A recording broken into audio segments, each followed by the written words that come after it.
Eto na mga ka-hunter, ang iniintay ng lahat. Yung mga ngati, dito lang sa bakuran. Nagse-set pa kamo. Nagse-set up na si Idol ng Rasik. Ito on the best, dito ka lang manghuhuli. Sa bakuran ni Idol. Hindi ko may set ang dala ko, masyado mahaba are. Lampasan na yun dyan. Rasik po yung ginagamit niya mga hunter. Ang huhulihin niya yung dalawang alpas. Ayun. Matagal lang talaga mag-set up ng ganyan Idol, no? Matagal.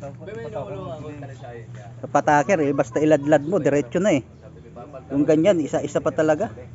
Tapos pag gumanyan pa, bumitaw sa pabilog, kumalas, babalikan mo pa, ano? Balikan lagi. Tapos dadagdagan ko ng isang Ayun ang alpas na. Ayun ang alpas, ano, ang huhuling mga hunter, yung alpas na iyon. Palahi ni Idol. Ayan na mga hunter, nubogaw na ni Idol. Dito tayo.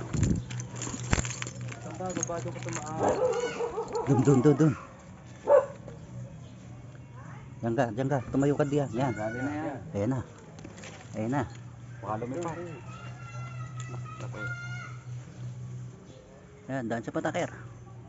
Nakaw, ay alam yata nakaw. Nako. Ay, nakalagpas. Balik, Isa pang balik. Balik, lilipad. Lilipad. Balik daw, lumakad. Yeah, sige. Nako, magaling. Natalo na. Nakakamalay. Alam na siya hinuhuli. Mahusay kang bata. Mahusay. Isa pang balik. Lilipad yan.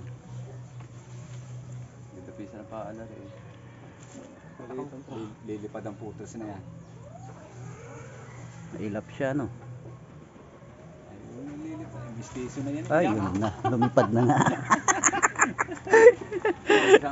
Hindi nadalay mga ka-hunter. Yung ating pinapatake ay nirasik. Mamaya, balikan natin yun.